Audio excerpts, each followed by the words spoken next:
धन्य ते संसारी, धन्य ते संसारी, दयावंत जे अंतरी, धन्य ते संसारी, दयावंत जे अंतरी, येथे उपकारासाठी आले घरजा वैकुंठी, लटके वचन, लटके वचन, नाही देही उदासीन,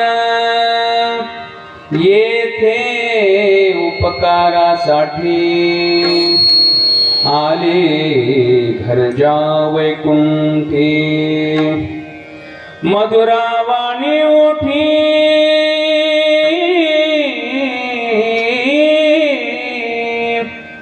मधुरावाणी ओठी, तुका म्हणे वाव पोटी, येथे उपकारासाठी आले घरजा वैकुंठी, विठ्ठल विठ्ठल विठ्ठल विठ्ठल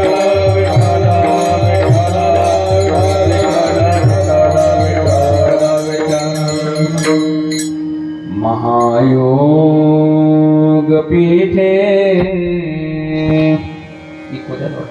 तटे भीमरथ्यां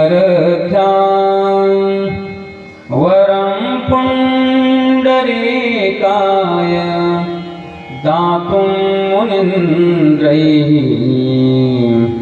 समागत्य तिष्ठन् तम् आनन्दकन्दं परब्रह्मलिंगं भजे पांडुरंगं, पांडुरंगा करो प्रथम नमन, दुसरे चरणा संतांच्या, त्यांच्या कृपादाने कथेचा विस्तारू, बाबाजी सद्गुरु दास तुका, कृष्णाय वासुदेवाय हरये परमात्मने, प्रणत क्लेश नाशाय गोविंदाय नमो नमः, कलावज्ञ जीवोद्धरतावतारं, कलांक तेजोधिकामोदिवक्त्रं, खलानिशवादा पनुदार्हदक्षं, समाधिस्थमूर्तिं भजे ज्ञानदेवं, नमो ज्ञानेश्वरा, नमो ज्ञानेश्वरा, निवृत्ती उदारा सोपान देवा, मुक्ताबाई नमो त्रिभुवन पावनी, आद्यत्रय जननी देवांची, नमो सद्गुरु तुकया ज्ञानदीपा, नमो सद्गुरु सच्चिदानंद रूपा, नमो सद्गुरु भक्त कल्याण मूर्ती, नमो सद्गुरु भास्करा पूर्ण कीर्ती, तुकाराम तुकाराम तुकाराम तुकाराम तुकाराम तुकाराम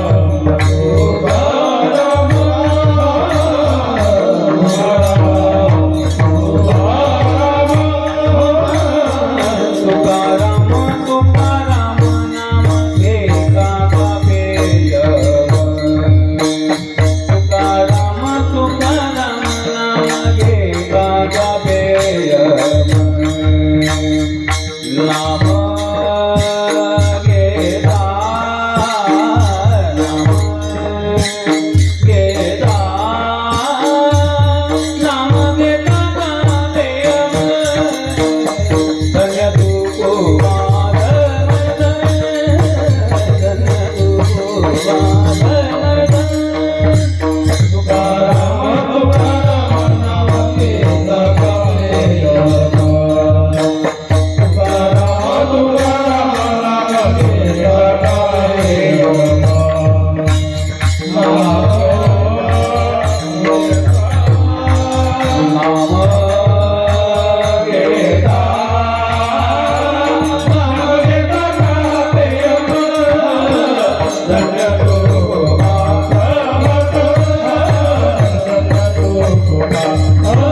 होय सकळ विद्यांचे अधिकरण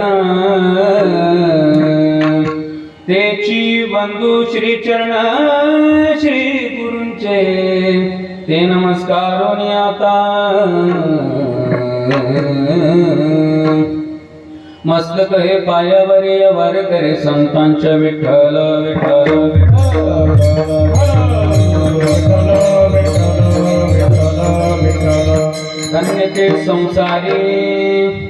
धन्य ते संसारी दयावंत जे अंतरी येथे उपकारासाठी आले गरजा वैकुंठी प्रस्तुत कीर्तन रूपी सेवे करता निवडलेला अभंग महान भगवत भक्त वारकरी संप्रदायाचे कळस की ज्यांनी चारही वेद संपूर्ण समाजाकरिता गाथेच्या रूपाने प्रगट केले असे जगतवंदनीय देहूचे सुप्रसिद्ध साधू जगद्गुरु तुकोबाराय यांचा हा 4 चरणांचा आणि संतपर ह्या प्रकरणातला अतिशय गोड आणि चिंतनीय अशा प्रकारचा अभंग आहे विठ्ठल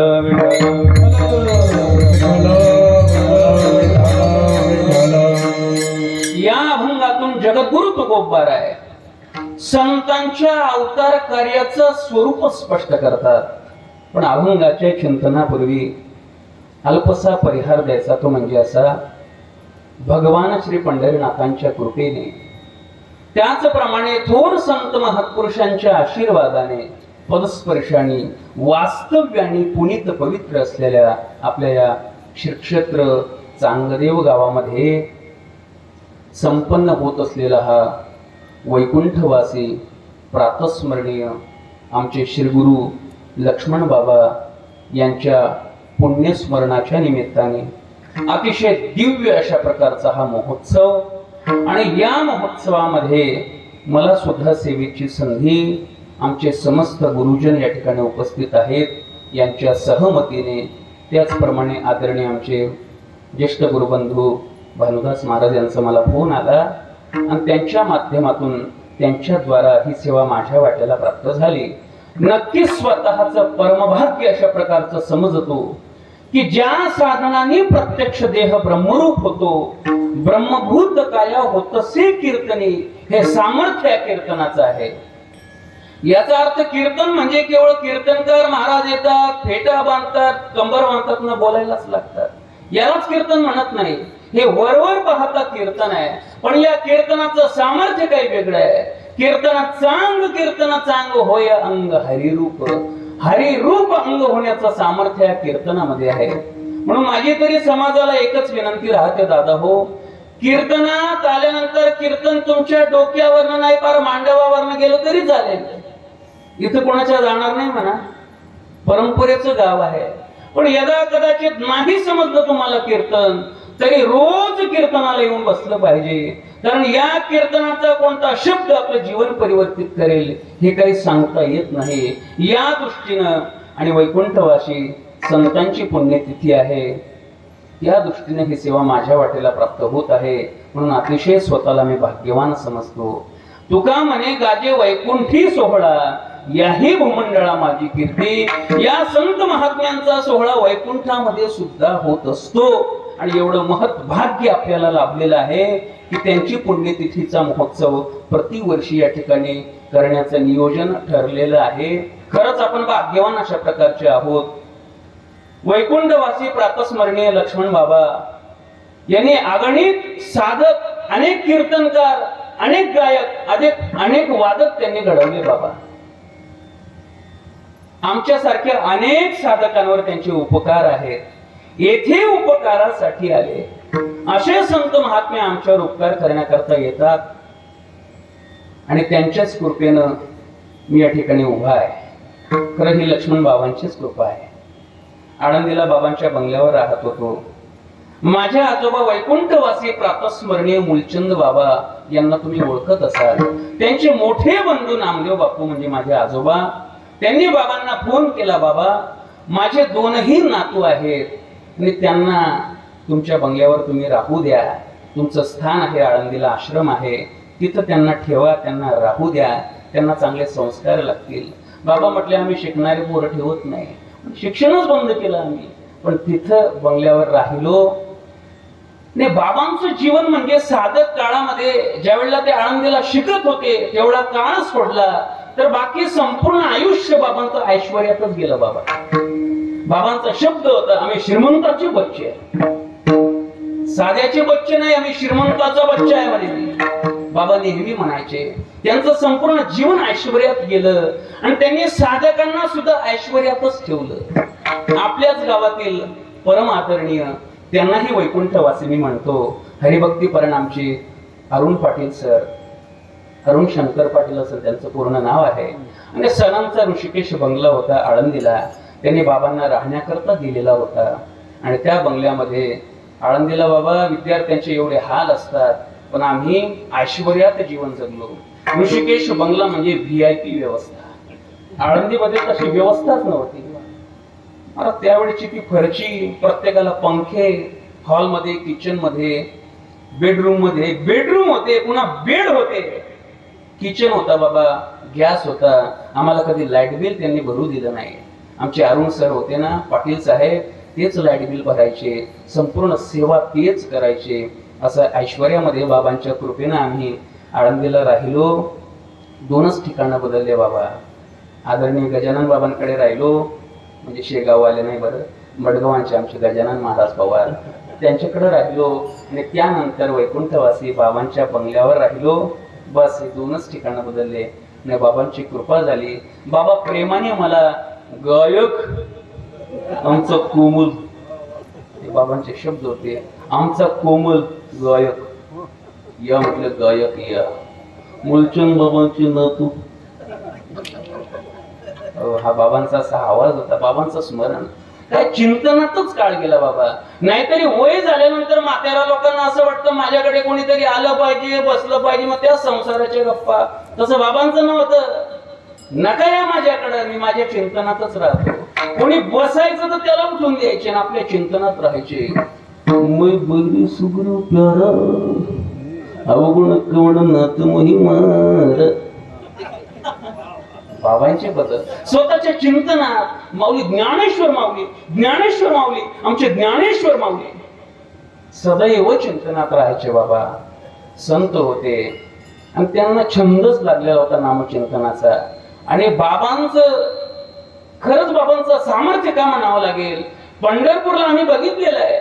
वैकुंठवासी प्रातस्मरणीय रामचंद्र बाबा बोधे पंढरपुराची परिक्रमा करत असताना संस्थेमध्ये बाबाच्या दर्शनाला यायचे, बाबांचं दर्शन घ्यायचे. आदरणीय आमचे श्री गुरु मारुती बाबांचं दर्शन घ्यायचे, पुन्हा परिक्रमा सुरू करायचे. हे त्यांचं ऐश्वर्य, त्यांचं हे एवढं त्यांचं सामर्थ्य म्हणावं लागेल. आणि त्यांची सेवा मला या ठिकाणी प्राप्त होत आहे. मी स्वतःला अतिशय भाग्यवान समजतो. बाबांची फार मोठी दूरदृष्टी होती. आपला हा एवढा सुंदर आश्रम गावामध्ये निर्माण झालेला आहे. आणि बाबांनी भोलेनाथांची सुद्धा स्थापना या ठिकाणी केली. आमचे प्रदीप मिश्राजी आता सांगतात, पण आमच्या बाबांनी आधीच भोलेनाथांचं मंदिर बांधून ठेवलं. त्यांना माहिती होतं हा भोलेनाथांचा काळ येणार, सब समस्या का हल. बोला की मावशी. एक लोटा जल बाबांना माहिती होतं. त्याच्याकरता आधीच लोकांच्या सेवेची व्यवस्था या ठिकाणी करून ठेवली. आणि या कळसाला आम्ही पाणी दिलेलं आहे बाबा.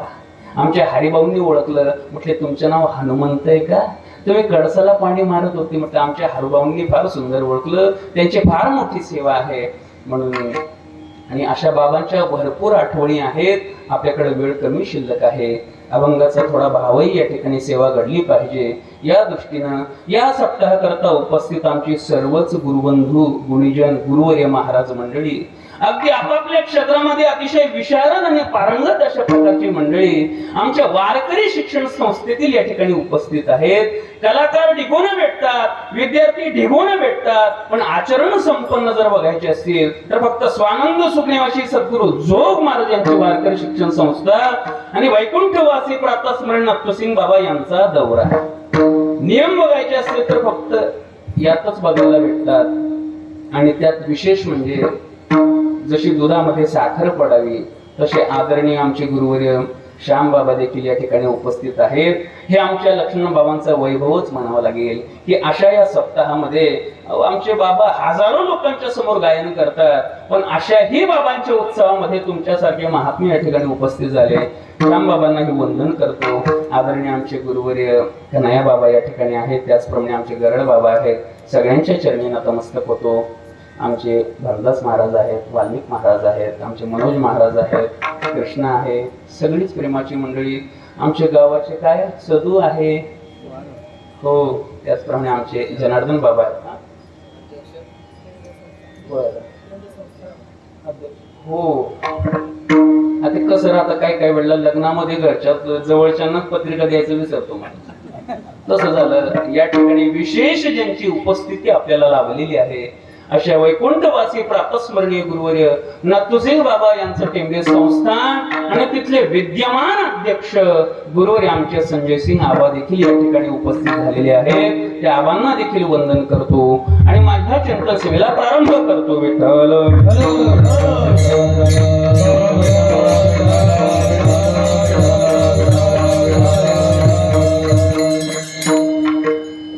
तुम्हाला पत्रिका विसरलोच मी. आमचे आदरणीय निंबा भाऊ आहेत, सुंदर मृदंगाची साथ करतात.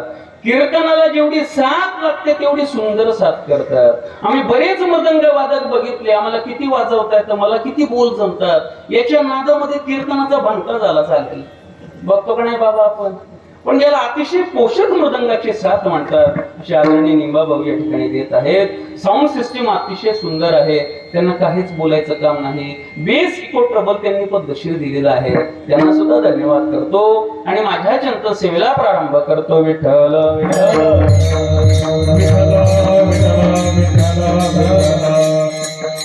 आज जो मी अभंग सेवेकरता निवडला, या अभंगातून जगद्गुरु तुकोबाराय संतांच्या अवतार कार्याचं स्वरूप, याचा अर्थ संत महात्मे मृत्यू लोकांमध्ये हे काय येतात, बरं येतात तरी कुठून, आणि इथं येऊन संत महात्मे काय करतात, याचं सुंदर चिंतन महाराज या अभंगातून करतात. विठ्ठल विठ्ठल. त्याचप्रमाणे संतांच्या ठिकाणी अगणित अशा प्रकारचे गुण असतात.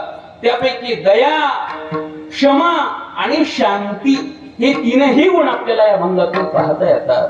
अभंगाचं प्रथम चरण म्हटलं की दयावंत जे अंतरी, ही संतांच्या ठिकाणी असणारी दया आहे.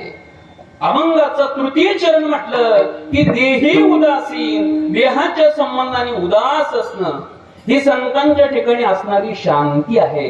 आणि अभंगाचं शेवटचं चरण म्हटलं तर तुका म्हणे वाव पोटी. तुकोबारा सांगतात संतांच्या पोटामध्ये वाव असतं, म्हणजे भरपूर जागा असते. कशा करता?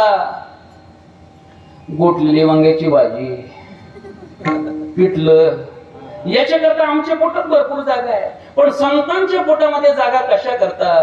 संपूर्ण समाजाचे गुण असो किंवा दोष असो, ते साठवण्याकरता संतांच्या पोटात भरपूर जागा असते. ही संतांच्या ठिकाणी असणारी क्षमा. विठ्ठल विठ्ठल.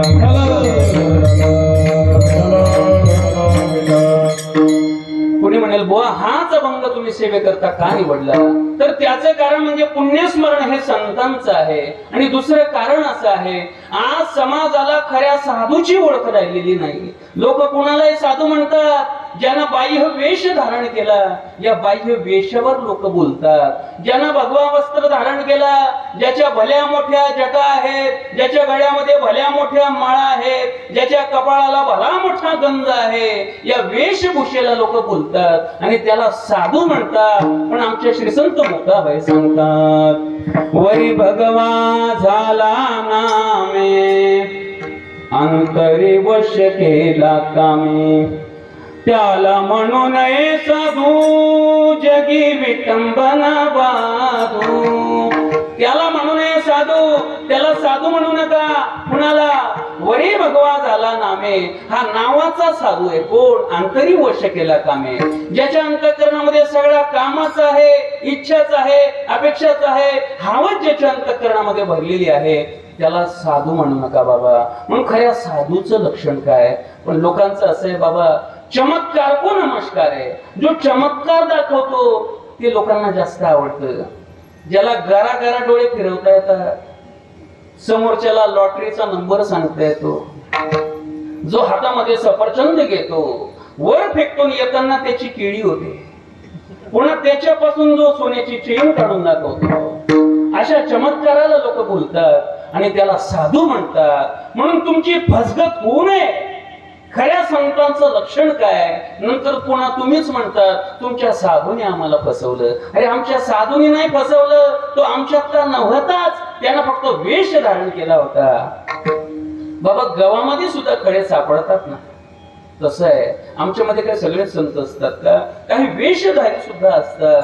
आपण ते पंढरपूरच्या वारीमध्ये चला, असे वारकरी इतके सुंदर वारकरी दिसतात, पण त्याच्यातच कोणीतरी एखादा चोर असतो का? त्या वेश धारण करून तो चोर आलेला असतो.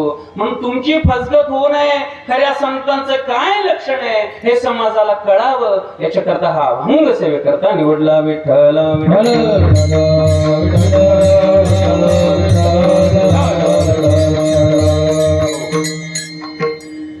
मानवी जीवन जगत असताना प्रत्येक माणसाची आवड आणि त्या अनुसार जगण्याची पद्धती ही भिन्न भिन्न आहे.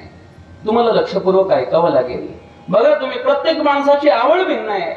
काहींना एका ठिकाणी बसायला आवडतं, काहींना बाहेर फिरायला आवडतं, मग कुणाला तीर्थक्षेत्र आवडतात, कुणाला पर्यटन क्षेत्र आवडतात, काहींना कीर्तन आवडतं, काहींना तमाशा सुद्धा आवडतो, काहींना खेडेगावात राहायला आवडतं, काहींना सिटीत राहायला आवडतं, कुणाला साधं राहायला आवडतं, कुणाला मॉडर्न राहायला आवडतं. प्रत्येक माणसाची आवड भिन्न भिन्न आहे बाबा, आणि त्या अनुसार लोक जीवन जगतात. काही लोक जीवन जगताना असं जगतात की ते गेल्यानंतर त्यांच्या कीर्तीचा सुगंध या समाजामध्ये शिल्लक राहतो, आणि काही काही लोक असं जीवन जगतात की त्यांच्या जिवंतपणी म्हणावं लागतं की या बाबाचं रामनाम सत्य कधी होणार. लोक त्याच्या मरायची वाट पाहतात. असे काही लोक जीवन जगतात. म्हणून संत कबीर महाराज यांचा मला एक दोहा आठवला. कबीर महाराज म्हणतात, कबीरा जब हम पैदा हुए जग से हम रोए, ऐसी करनी कर चलो जग रोए और हम हसे. आपण ज्या वेळेला जन्माला आलो त्यावेळेला आपण रडत होतो, किंबहुना रडलंच पाहिजे. आवाज येतोय ना माझा मागे? एखादं लेकरू जन्माला आल्या आल्या जर रडलं नाही, डॉक्टर म्हणतात हे नॉर्मल नाही, मग त्याच्या पाठीला धोपटतात, त्याच्या पायाचे चिमटे फोडतात, त्याला मुद्दाम रडवतात, आणि ते लेकरू रडलं की मग डॉक्टर म्हणतात हे नॉर्मल झालं, आता हे नॉर्मल आहे. म्हणजे जन्माला आलो आपण तेव्हा आपण रडत होतो, लोक हसत होते, पण मरताना कर्म असं पाहिजे की त्या कर्तृत्वाचा हास्य चेहऱ्यावर पाहिजे, आणि लोकांनी आपल्यासाठी रडलं पाहिजे. आजही संत महात्मे माऊली ज्ञानोबा यांना 750 वर्ष झाले तरी सुद्धा कीर्तीच्या रूपाने या समाजामध्ये ते जिवंत आहे.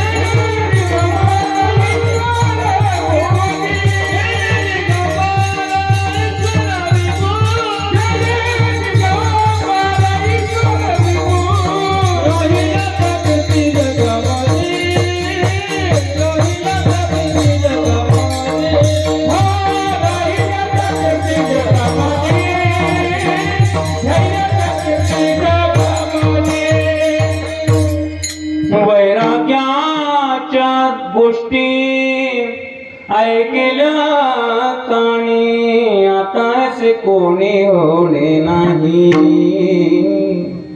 गेले दिगंबर ईश्वर विभूती राहिल्या त्या कीर्ती जगामाची. याला म्हणतात जगणं बाबा.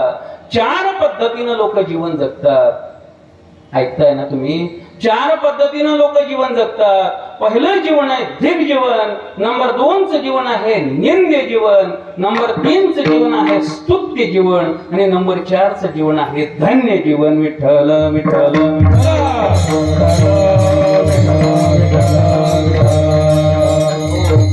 चार पद्धतीनं लोक जीवन जगतात. पहिलं जीवन आहे धिक जीवन, की ज्या जीवनाचा धिक्कार असो, कुणाच्या सुभाषितकार सांगतात की धिक कुलम धिक कुटुंबंच धिक गृहम धिक सुतंच धिक आत्मानं धिक शरीरंच श्री गोपालम परांगमुखम.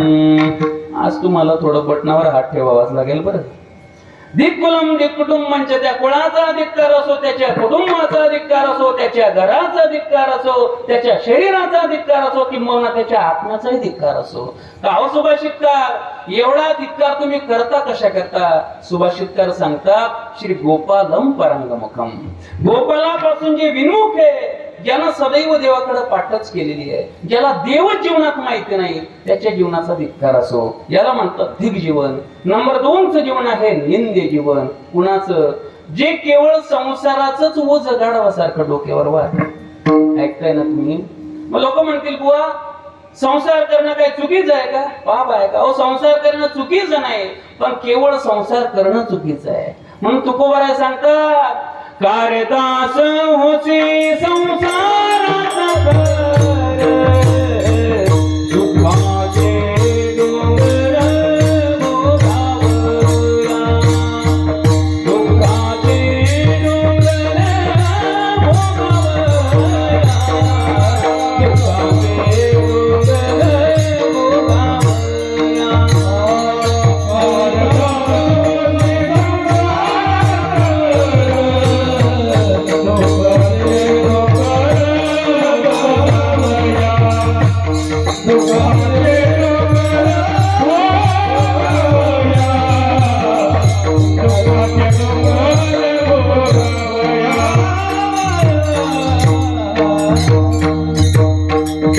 कार्यदास होती संसाराचा खर, खर म्हणजे गाढव. जे केवळ प्रपंचच करतात, ज्यांना परमार्थच माहिती नाही, त्यांचं जीवन निंदनीय आहे. तुका म्हणे त्यानी मनुष्यपणा केली हानी, देवा विसरुनी केली मनती माझे.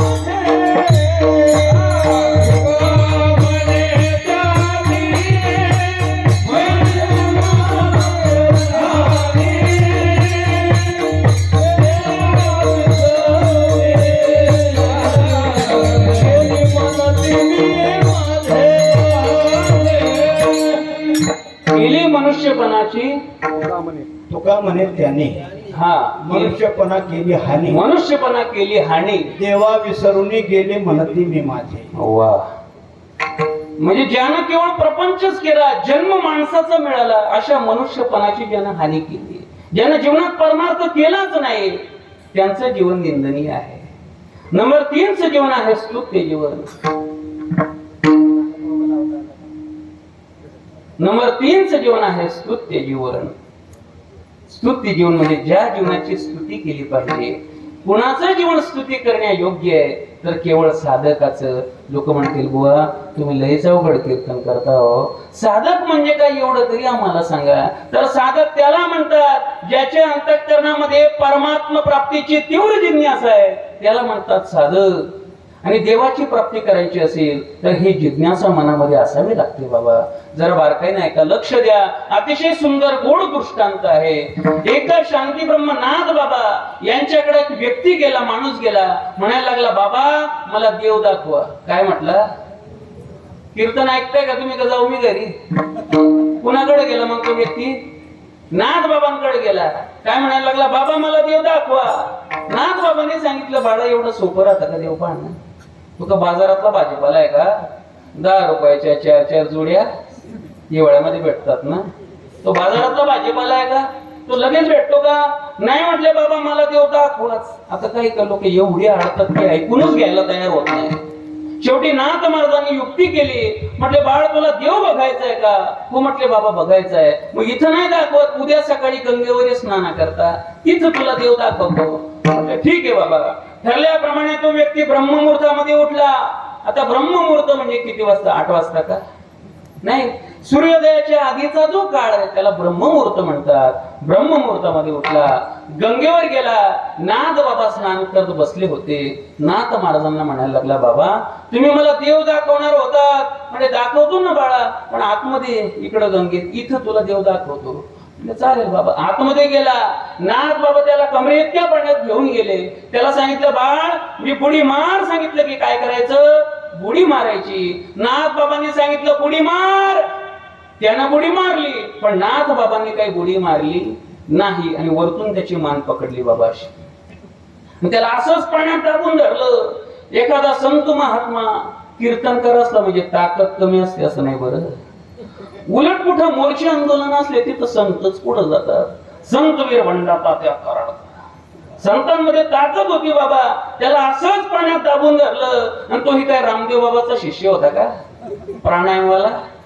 30 सेकंद झाले, 1 मिनिट झाला, 1.5 मिनिट पूर्ण होत आला, अक्षरशः 2 मिनिटं पूर्ण होणार. हातपाय झटकायला लागला तो. आणि अशा वेळेला नाथ महाराजांनी त्याला पाण्याच्या वर काढलं. आता खरं सांगा, त्यानं काय नाथ बाबांची पूजा केली असेल का? वा महाराज, मस्त मजा आली, चांगला देव दाखवला तुम्ही. एवढा दगड घेतला त्यानं हातात. टाकतो म्हणे बाबा तुमच्या डोक्यात. याला काय देव दाखवणं म्हणता का? मारता म्हटले आम्हाला. नाथ बाबांनी सांगितलं. नाथ बाबा पुढे तो मागे मारत त्या वाळवंटामध्ये चक्कर मारायला लागले. चक्करांना करा, चक्करांना करा, पुढचं बोलू नका. नाथ बाबांनी सांगितलं, माझ्या डोक्यात जर तुला दगड घालायचा असेल तर घाल, पण आधी माझं एक म्हणणं ऐकून घे. बोला म्हटले महाराज. अरे ज्या वेळेला मी तुला पाण्यात दाबून धरलं तुला काय वाटलं? म्हटले महाराज असं वाटत होतं नाथ बाबांनी आता जर 1 सेकंद सुद्धा विलंब केला, उशीर केला आणि मला पाण्याच्या वर काढलं नाही तर माझा प्राणच निघतो की काय, असं झालं होतं. नाथ बाबांनी सांगितलं, बाळा एवढंच लक्षात ठेव, ज्या दिवशी तुला असं वाटेल मला माझा पांडुरंग, मला माझे राम, मला माझा कृष्ण जर भेटला नाही तर माझा प्राणच निघतो की काय, ही अवस्था ज्या दिवशी तुझी निर्माण होणार त्या दिवशी स्वतः देव तुझ्याकडे प्रकट होतील. विठ्ठल विठ्ठल.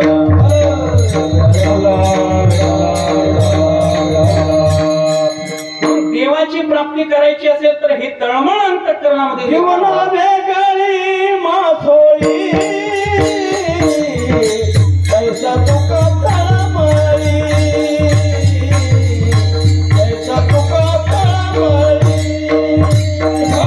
जीवन वेगळी माथोळी, पैसा तुका तळमळी, पैसा तुका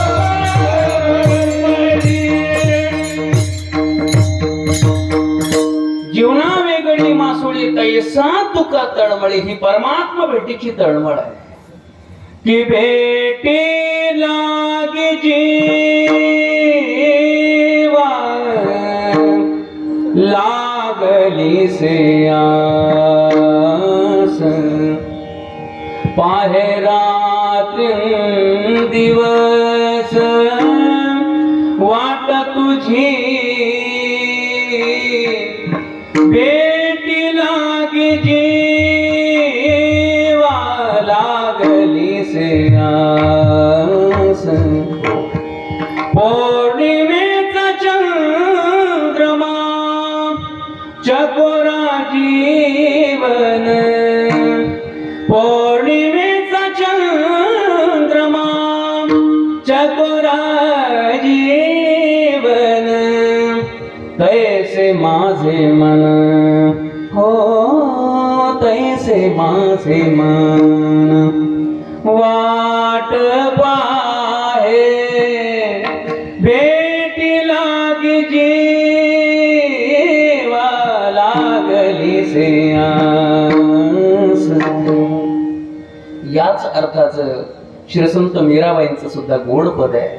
श्रीसंत मीराबाई सांगतात, मनमोहन काना विनती करो दिन रे, राहत के मेरे नैना,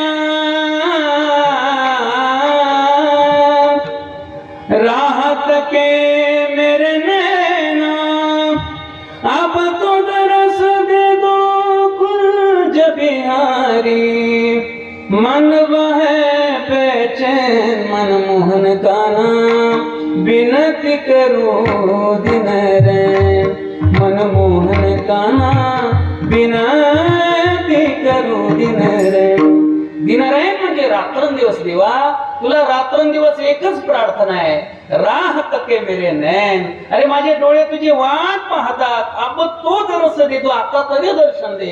हिची तळमळ आहे, त्याला साधकाची दशा म्हणतात. मग साधकाची स्तुती केली पाहिजे बाबा का? त्याला कळालं जन्म कशा करता, देह कशा करता, जीवन कशा करता, हे ज्याला कळालं त्याला साधक म्हणतात. आणि त्याचं जीवन हे स्तुती करण्या योग्य जीवन आहे. पहिलं जीवन आहे धिक जीवन, नंबर 2चं जीवन आहे निंद्य जीवन, नंबर 3चं जीवन आहे स्तुत्य जीवन, आणि नंबर 4चं जीवन आहे धन्य जीवन. हे केवळ संतांचं आहे. आणि अशी धन्यता महाराज संतांना अभंगाच्या प्रथम चरणात. धन्य ते संसारी,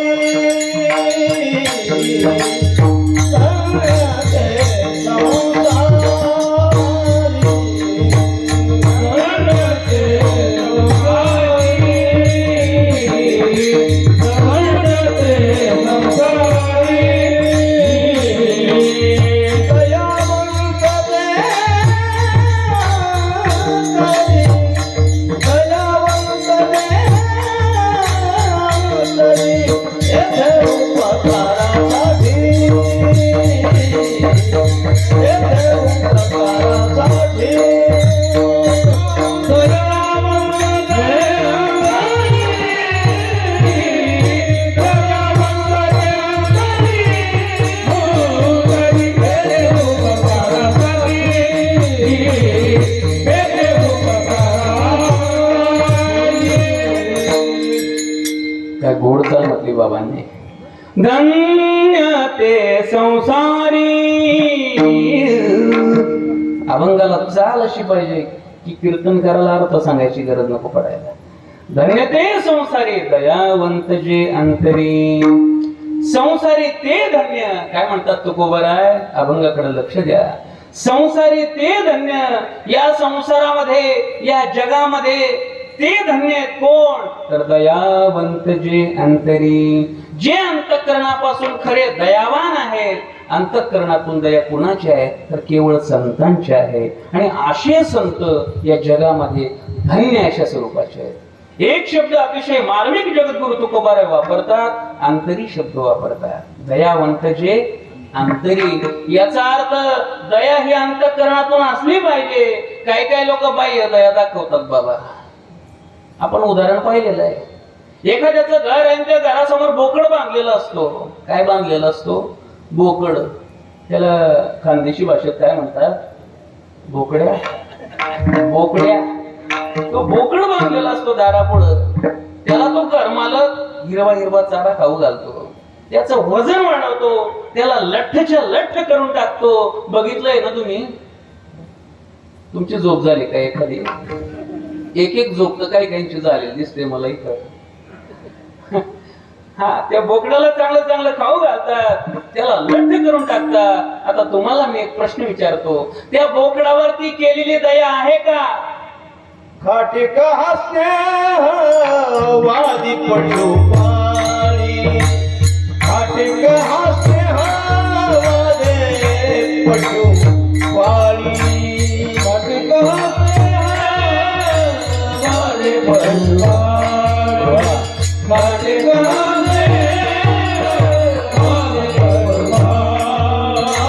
कापावया नळी मूल त्याची, कापावया नळी मूल त्याची, कापावया नळी मूल त्याची, कापावया नळी मूल त्याची. म्हणून आमचे लक्ष्मण बाबा म्हणायचे आहेच प्रमाण. वा. तो खाटीकचे स्नेह दाखवतो. ते स्नेह नाही बाबा, वरवरचं प्रेम आहे. त्याला दया म्हणत नाही.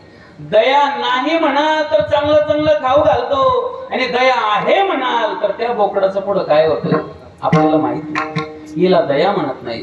हे दयेचं स्वरूप नाही. म्हणून तुकोबरांना अंतरी शब्द वापरावा लागला. माऊली ज्ञानोबा दयेचं स्वरूप सांगत असताना म्हणतात की चिखली रुतली गाये, धड भाकड न पाहे, याची ग्लानी होय काला भोला. एखादी गाय चिखलामध्ये रुतली, अडकली, फसली, धड भाकडन पाय. धड म्हणजे ही गाय चांगली आहे, दूध देणारी आहे, पांढरी शुभ्र आहे, अजून तरुण आहे, म्हणून तिला बाहेर काढा. आणि भाकड म्हणजे ही विनाकामाची म्हातारी झाली, आता दूध देत नाही, म्हणून तिला मरू द्या. हिला दया म्हणत नाही. तिची ग्लानी, त्या गायीला होणारी ग्लानी म्हणजे दुःख पाहून होय काला बोला जो कासवीस होतो, हिला खऱ्या अर्थाने दया म्हणतात. हे दयेचं स्वरूप आहे. आता ही तर खेडेगाव आहे म्हणा, पण आपण जर शहर गावामध्ये गेला तर लोकांना छंद असतो. कुत्रा पाळतात, पोपट पाळतात, मग चिमणी घरी आणतात. लोकांना छंद असतो बाबा. कुत्रा तर काय नॉर्मल झालेलं आहे म्हणा, आता कुणी कुत्रा पाळतं. पण ते पक्षी पालन करतात काय काय लोक. घरामध्ये पिंजरा आणतात, त्याच्यामध्ये पोपट आणतात, चिमणी आणतात. त्या पोपटाला हिरवी मिरची आवडते, त्याला हिरवी मिरची खाऊ घालतात, डाळिंबाचे दाणे देतात, त्याचं कौतुक करतात. खऱ्या अर्थाने ही दया आहे का? कदाचित लोकांना कळत नाही बाबा, पण हिला दया म्हणत नाही का? अरे ज्या पक्षाला भगवान परमात्म्यांनी पंख दिले आकाशात उडण्याकरता, त्याचं स्वातंत्र्य हिरावून घेतात आणि त्याला एक बाय एकच्या पिंजऱ्यात बंद करतात, याला कौतुक म्हणत नाही, याला दया म्हणत नाही. त्या पक्षाच्या अंतःकरणातली वेदना तो पक्षी बोलू शकत नाही, त्याला शब्द नाहीत, त्याला बोलता येत नाही. पण एका कवीनं सुंदर भाव व्यक्त केले. कवी म्हणतो, अतिशय गोड म्हणतो, पिंजरे के पंछी रे हे थोड़ा तेरा दर्द न जाने को, तेरा दर्द न जाने को, बाहर से तू खामोश रहे, भीतर भीतर रोए रे, हे भीतर भीतर रोए, तेरा दर्द न जाने को, तेरा दर्द न जाने को. चिपके चिपके रोने वाले, रखना छिपा के दिल के छाले रे, विधि ने तेरी कथा लिखी है, आंसू में कलम डुबोए, तेरा दर्द न जाने को, तेरा दर्द न जाने को. महाराज जुन्या काळातली गीतही असे होते ना, खरा आनंद होता त्यामध्ये. अलीकडची पद्धत झाली, एखादं गाणं मार्केटला आलं, उचलली त्याची चालकी चिपकवली अभंगाला. कशी बसू द्या, विचारच नाही करत. याचा अर्थ सगळीच गाणी वाईट असतात असं नाही. अशी काही गाणी आहेत बाबा की जे गोड वाटतात. खरंच आम्हाला काय काय सारी गोड वाटतात बरं बाबा. तो कमाने माझे हेची सर्व सुख, तुका म्हणे माझे हेची सर्व सुख. गाण्याला गोड लागते तसं पाहिलं तर गाण्याची, पण गोड लागली अशा काही चालली दुर्मिळ काय काय ठराविक चाली आहेत, ते म्हटलं तर काही हरकत नाही. अशी गीत होते बाबा. म्हणून दया त्याला म्हणत नाही. तुकोबारा शब्द वापरता, दयावंत जे आंतरी, जे अंतःकरणातून खरे दयावान आहेत, असे संत या जगामध्ये धन्य आहे, त्यांचं जीवन धन्य आहे.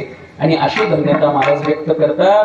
केवढी दया अंतःकरणामध्ये आहे, तर जे प्रत्यक्ष वैकुंठामध्ये राहतात, पण असा दिव्य अलौकिक सुखाचा वैकुंठ लोक सोडतात आणि या मृत्यू लोकांमध्ये, या दुःखाच्या, या मरक्या लोकांमध्ये येतात. कशा करता?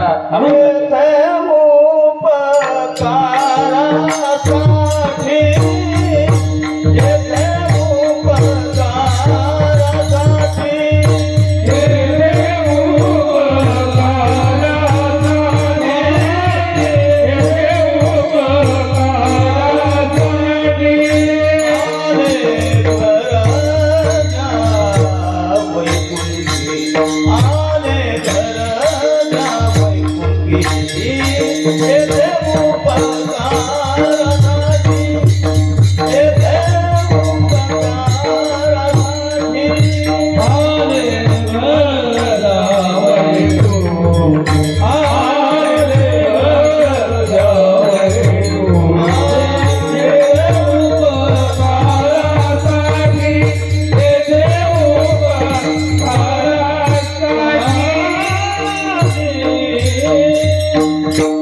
इथे उपकारासाठी आले गरजा वैकुंठी.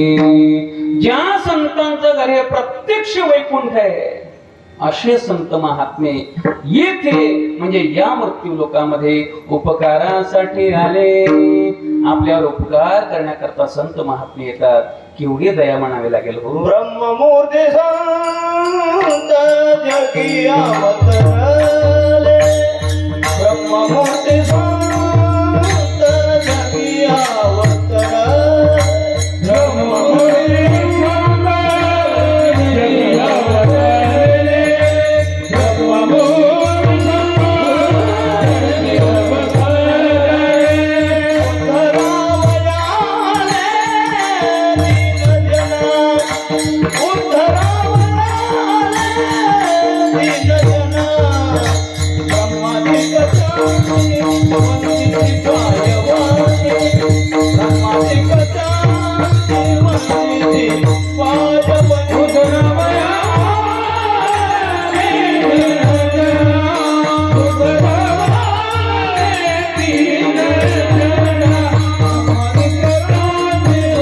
अवतरले.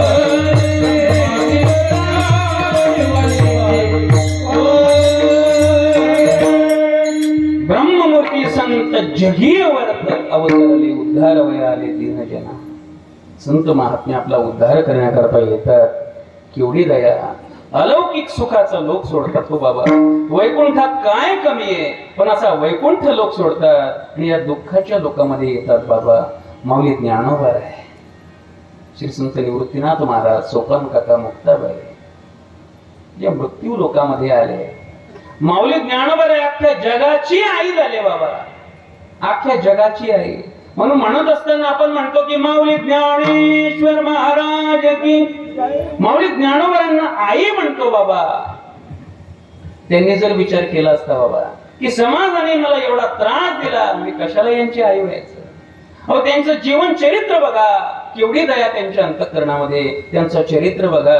ज्यांच्या बालपणीच त्यांचे मायबाप त्यांना सोडून निघून गेले, ते माऊली ज्ञानोबा अख्ख्या जगाची आई होतात, अख्ख्या जगाचे बाप होतात. की ज्यांच्या बालपणी त्यांचे मायबाप निघून गेले म्हणजे कुठं, अहो देहांत प्रायश्चित घेतलं त्यांनी, आपला देह संपवला. आळंदीच्या धर्म मार्तंडांनी निर्णय दिला, तुम्ही जे पाप केलेलं आहे त्याला शास्त्रामध्ये प्रायश्चित्त नाही, तुम्हाला देहांत प्रायश्चित्तच घ्यावं लागेल.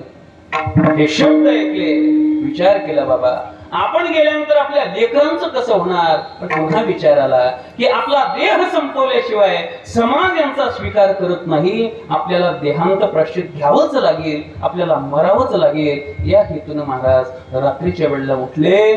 चारही भावंडांचे चेहरे बघितले बाबा. ती चिमुकली मुक्ताबाई होती, तिला अंतःकरणाशी लावलं, सगळ्यांचे चेहरे बघितले आणि प्रयाग या क्षेत्रामध्ये त्रिवेणी संगमामध्ये आपला देह झोकून दिला बाबा. त्यांचे मायबाप संपले आणि तेच माऊली ज्ञानोबा आहे. समाजाकरता मागणी मागतात देवाकडे की किंबहुना सर्व सुखी पूर्ण होनी तिन्ही लोकी. किंबहुना सर्व सुखी, सगळं जग सुखी झालं पाहिजे बाबा. तिन्ही लोकी, सगळं जग सुखी झालं पाहिजे. माऊली फक्त असं म्हणत नाही, जे कीर्तन करतात, जे कीर्तन ऐकायला येतात, जे भजन म्हणतात, जे चाली म्हणतात, जे मृदंग वाजवतात, तेवढे सुखी पाहिजे का नाही. किंबहुना सर्व सुखी. आणि हे फक्त केवळ मायच म्हणू शकते बाबा. याला आईचं हृदय म्हणतात. आईचं अफाट प्रेम असतं लेकरावर, त्याला आई म्हणतात. आणि माऊली ज्ञानोबा सगळ्या जगाची आई झाले बाबा. ज्ञानाबाई माझी अनाथाची माय, एक जनार्दनी पाय बंदित से. ज्ञानाबाई माझी अनाथाची माय, हिला दया म्हणतात. येतात बाबा, असे दयाशे संत महात्मे आपल्यावर उपकार करतात. उपकार करतात म्हणजे काय केलं त्यांनी, तर समाजाला मार्ग दाखवला बाबा. संत महात्मे आपल्यासारखं साधं जीवन त्यांनी व्यतीत केलं. वास्तविक संतांचं एवढं सामर्थ्य आहे, पण त्याने सामर्थ्याचा उपयोग केला नाही, चमत्काराचा उपयोग केला नाही आणि आपल्यासारखं सामान्य जीवन जगले. जगद्गुरु तुकोबारे यांचं चरित्र बघा. वास्तविक तुकोबारांचं सामर्थ्य एवढं होतं बाबा, त्यांनी संकल्प केल्या केल्या सोन्याचे बंगले उभे राहिले असते, पण त्यांनी तसं केलं नाही. सामान्य जीवन जगले, समाजाला मार्ग दाखवला. काय सांगू आता संतांचे उपकार, मज निरंतर जागविते. समाजाला जागवलं, समाजाला शिकवलं, समाजाला उपदेश केला आणि समाजाचा सांभाळ संत महात्म्यांनी केला. असे उपकार संत महात्मे करतात. येथे उपकारासाठी आले गरजा वैकुंठी. अशा संतांचं काही लक्षण महाराज अभंगाच्या तृतीय चरणात सांगतात. लटिके वचन, लटिके वचन, लटिके वचन, लटिके वचन,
लटिके वचन नाही देही उदासीन. लटिक म्हणजे काय, लटिक म्हणजे खोट. लटिके वचन म्हणजे संत महात्मे खोट बोलतात आणि नाही देही उदासीन, देहाच्या संबंधाने उदास नसतात. बरोबर आहे ना? काय काय होच म्हणतात, बरोबर आहे. महाराजांना नाही कसं म्हणायचं आता. लटिक म्हणजे खोटं बोलतात का संत? नाही. लटिके वचन नाही, जो नाही शब्द आहे तो अर्थासाठी मागे ओढायचा. लटिके वचन नाही, जे जीवनात कधी खोटं बोलतच नाही. आणि देही उदासीन, जे देहाच्या संबंधाने उदास असतात. याचा अर्थ ज्यांना देहाची आसक्ती नसते बाबा, समाजासाठी देह खर्च करतात, त्याचा विचार संत महात्मे करत नाही. देही उदासीन. तुकोबारे म्हणतात, भक्त ऐसे जाणा जे देही उदास, गेले आशा पाश निवारोनी, विषय तो त्यांचा झाला नारायण. देहाच्या संबंधाने उदास असतात, त्यांना देहाची आसक्ती नसते का? त्यांना माहितीये हा देह एक दिवस जाणार आहे बाबा. एक गीतकार सुंदर लिहितात. ते गीतकार म्हणतात कि माया के दीवानो सुन लो, एक दिन ऐसा आएगा, धन दौलत और मालक जाना यही पड़ा रह जाएगा. सुंदर काया मिट्टी होगी, चर्चा होगी गली गली, ले लो रे कोई राम का प्याला, शोर मचाओ गली गली बोलो राम बोलो राम बोलो राम राम राम बोलो राम बोलो राम बोलो राम राम राम। सुंदर गया मिट्टी होगी, हा देह एक दिवस जाणार आहे याची पर्वा संत महात्मे करत नाही, समाजासाठी त्याचा खर्च करतात. आणि असे संत महात्मे वैकुंठवासी प्रातस्मरण लक्ष्मण बाबा हे समाजासाठीच जगले बाबा, समाजासाठी आपला देह झोपून दिला. अशा संत महात्म्यांची पुण्यतिथी आहे. आणि आपल्या संप्रदायाच्या नियमाप्रमाणे मी तुम्हाला 1.5 तास काहीच बोललो नाही. भजन करा की टाळी वाजवा असं म्हटलो का काही? मी तुम्हाला काही त्रासच नाही दिला. पण आता तुम्हाला भजन करावं लागेल, तुम्हाला टाळी वाजवावी लागेल. विठोबार कुमार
संत महात्मे आपल्या जीवनात कधी खोटं बोलतच नाही. मग बोलतात तरी कसं ते महाराज अभंगाच्या शेवटच्या चरणात सांगतात. मधुरावाणी ओठी मधुरावाणी ओठी मधुरावाणी ओठी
मधुरावाणी ओठी तुका म्हणे वाव पोटी. मधुरावाणी ओठी, संतांच्या मुखामध्ये अमृतापेक्षाही मधुर वाणी असते. आणि तुका म्हणे वाव पोटी, संतांच्या पोटामध्ये वाव म्हणजे भरपूर जागा असते. कशा करता?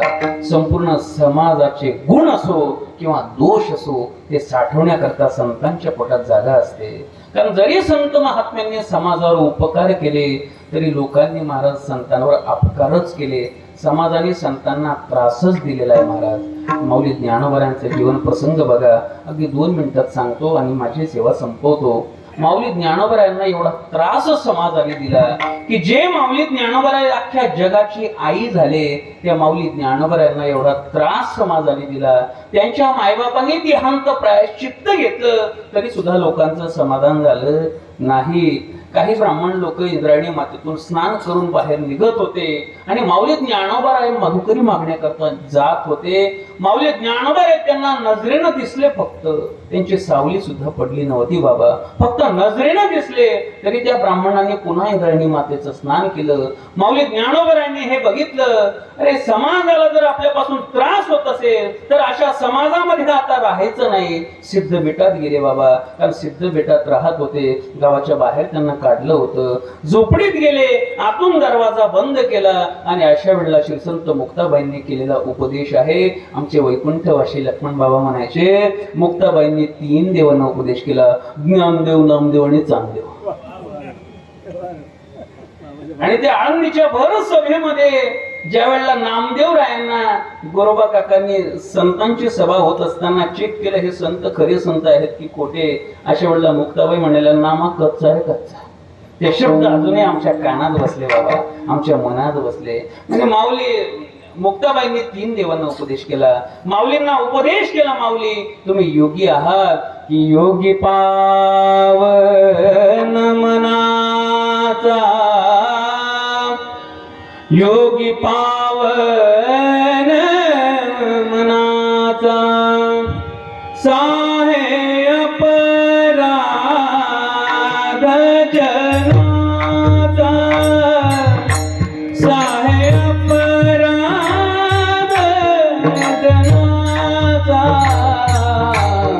विश्वरागे झालेवनी, विश्वरागे झाले बनी, शब्दशस्त्रे झाले क्लेश, संती मानवा उपदेश, विश्वपट ब्रह्मदोरा, ताटी उघडा ज्ञानेश्वरा, विश्वरागे झालेवनी, संगती सुखे वारे पाणी हो. माऊली तुम्ही योगी आहात, साहे अपराध जनाचा, जनाचा अपराध सहन करणं हे आपलं कार्य आहे. त्याला काय म्हणतात? तुकाराम म्हणे, वाव पोटी जरी समाजाने संतांना त्रास दिला तरी तुम्हाला मी एक प्रश्न विचारतो, संतांनी समाजाला कधी शाप दिला का बाबा? श्री संत मीराबाईंना घरच्याच लोकांनी विष पाजलं, पण विष का प्याला राणाजीने भेजा, पिवत मीरा हासी रे, पिवत मीरा हासी रे, पग घुंगरू बांधणे राणाची रे. हसत हसत विष प्यायलाय बाबा, याला काय म्हणतात? तुका म्हणे वाव पोटी. आणि अशा संतांची पुण्यतिथी आहे. अशा संतांना बाबांना मी वंदन करतो आणि झालेली सेवा माऊली ज्ञानोबा आहे, सद्गुरु जोग महाराज यांच्या चरणी समर्पित करतो. ज्ञानेश्वर माऊली